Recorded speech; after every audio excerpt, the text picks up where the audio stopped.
Makanya tidak heran Transparansi Internasional Indonesia menempatkan DPR, itu adalah orang-orang politik, sebagai institusi terkorup.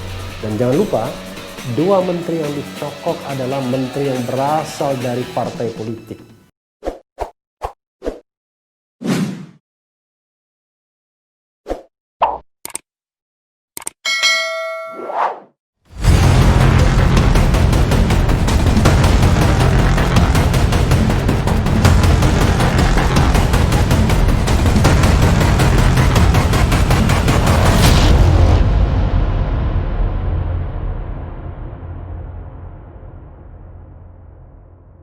Assalamualaikum warahmatullahi wabarakatuh, Sobat RH sekalian.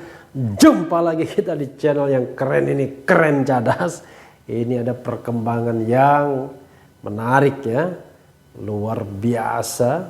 Beritanya pun dini hari sebenarnya.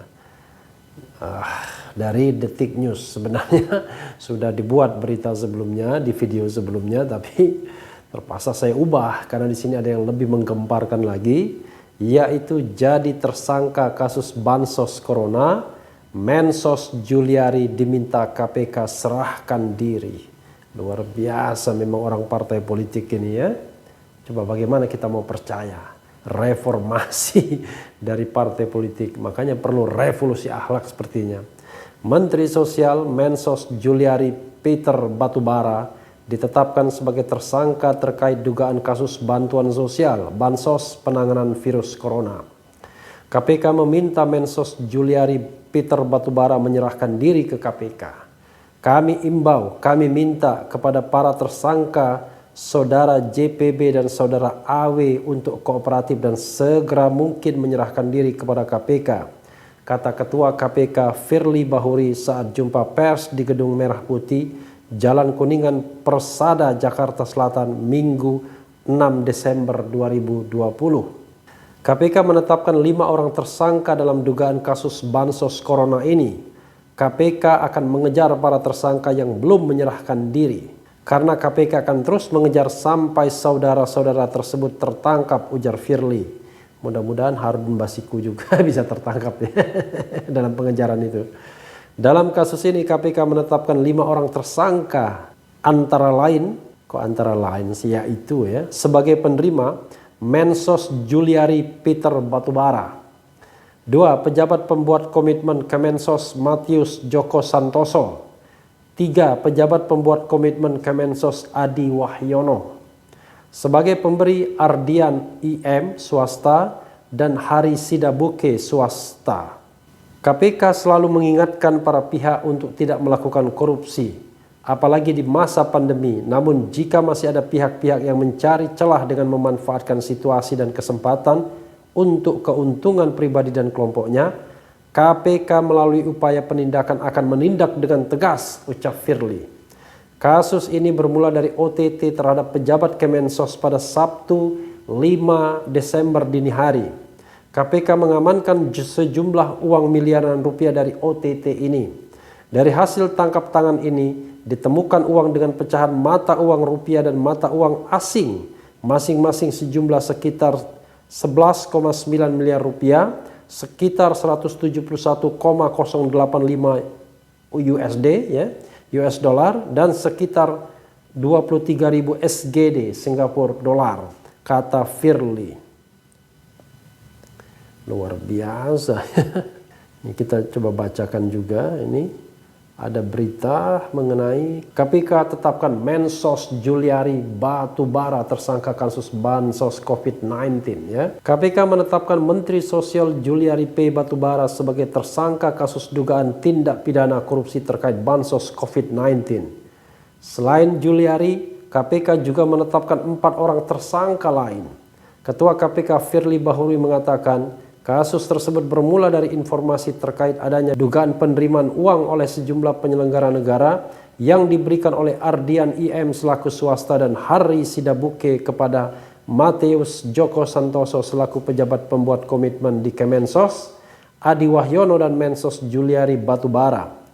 Sedangkan khusus untuk Juliari, pemberian uang melalui Matius Joko Santoso dan Selvi N selaku sekretaris di Kemensos. Penyerahan uang akan dilakukan pada hari Sabtu tanggal 5 Desember 2020 sekitar jam 02.00 WIB di salah satu tempat di Jakarta, kata Firly dalam konferensi pers di KPK Minggu 6/12/2020. Uang itu sebelumnya telah disiapkan Ardian dan Hari di salah satu apartemen di Jakarta dan di Bandung. Uang disimpan di dalam 7 koper, 3 tas ransel dan amplop kecil yang jumlahnya sekitar 14,5 miliar. Selanjutnya tim KPK langsung mengamankan MJS, SN dan pihak-pihak lain di beberapa tempat di Jakarta untuk selanjutnya pihak-pihak yang diamankan beserta uang dengan jumlah sekitar 14,5 miliar rupiah dibawa ke KPK untuk pemeriksaan lebih lanjut, kata Firly. Dari OTT ini KPK menemukan uang dengan sejumlah pecahan mata uang asing, masing-masing yaitu sekitar 11,9 miliar rupiah, sekitar 171,85 US dollar dan sekitar 23.000 Singapura dolar. KPK pun menetapkan 5 orang tersangka, yaitu tadi ya sudah disampaikan ya. Matius Joko Santoso dan Adi Wahyono disangkakan melanggar pasal 12 huruf A atau pasal 12 huruf B atau pasal 11 dan pasal 12 huruf I Undang-Undang Nomor 31 Tahun 1999 tentang pemberantasan tindak pidana korupsi sebagaimana telah diubah dengan Undang-Undang Nomor 20 Tahun 2001 tentang perubahan atas Undang-Undang Nomor 31 Tahun 1999 tentang pemberantasan tindak pidana korupsi Jungto pasal 55 ayat 1 ke 1 KUHP. Sedangkan Mensos Juliari disangkakan melanggar pasal 12 huruf A atau pasal 12 huruf B atau pasal 11 Undang-Undang Nomor 31 Tahun 1999 tentang pemberantasan tindak pidana korupsi sebagaimana telah diubah dengan Undang-Undang Nomor 20 Tahun 2001 tentang perubahan atas Undang-Undang Nomor 31 Tahun 1999 tentang pemberantasan tindak pidana korupsi Jungto pasal 55 ayat 1 ke 1 KUHP. Adapun Ardian dan Hari disangkakan melanggar pasal 5 ayat 1 huruf A atau pasal 5 ayat 1 huruf B atau pasal 13 Undang-Undang Nomor 31 Tahun 1999 tentang pemberantasan tindak pidana korupsi sebagaimana telah diubah dengan Undang-Undang Nomor 24 Tahun 2001 tentang perubahan atas Undang-Undang Nomor 31 Tahun 1999 tentang pemberantasan tindak pidana korupsi. Sobat Era sekalian, luar biasa ya. Saya bacakan sedikit ya. Ada profil Juliari P. Batubara, Mensos yang jadi tersangka korupsi. Kita bacakan ya. Menteri Sosial Mensos Juliari Peter Batubara ditetapkan Komisi Pemberantasan Korupsi KPK sebagai tersangka suap dana bantuan Bansos COVID-19. Politikus PDI Perjuangan itu diduga menerima suap sebesar 8,2 miliar rupiah. Banyak juga ya. Selain Juliari Batubara, ada Matius Joko Santoso dan inisial AW diduga penerima suap dari Ardian IM dan Hari Sidabuke. Berikut profil singkat Juliari P. Batubara. Nama Juliari Peter Batubara. Lahir 22 Juli 1972. Wah, lebih muda daripada saya ya.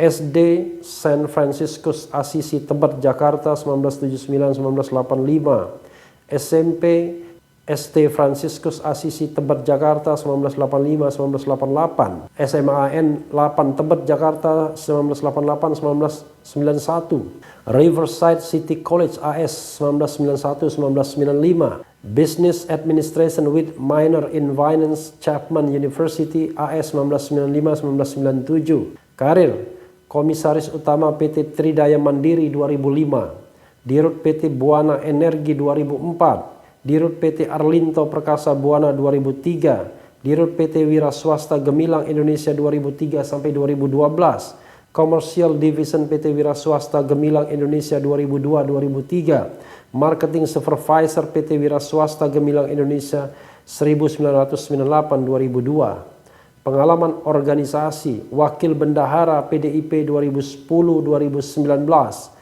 Wakil Ketua Komite Tetap Akses Informasi Peluang Bisnis Bidang UMKM Kadin Indonesia 2009-2010. Anggota Dewan Penasihat Masyarakat Pelumas Indonesia 2008-2014. Badan Pemenangan Pemilu Pusat PDIP anggota tahun 2008. Asosiasi Produsen Pelumas Indonesia Aspelindo sebagai Ketua Harian tahun 2007-2014. Biro Promosi dan Pemasaran KONI Pusat sebagai Ketua tahun 2007-2011. Badan Pemenangan Pemilu Pusat PDI Perjuangan 2003. Ketua Umum PP Ikatan Motor Indonesia 2003-2011. Ketua 4 Pemberdayaan Usaha dan Masyarakat PB Perbasi 2002-2004. Sobat RH sekalian, ya, tidak berarti pendidikan tinggi dan mungkin juga karir yang bagus bisa mencegah orang dari tindak pidana korupsi. Luar biasa, ya. Mungkin pejabat-pejabat itu berpikir KPK sudah lumpuh. Dan memang dilumpuhkan melalui Undang-Undang 19 tahun 2019.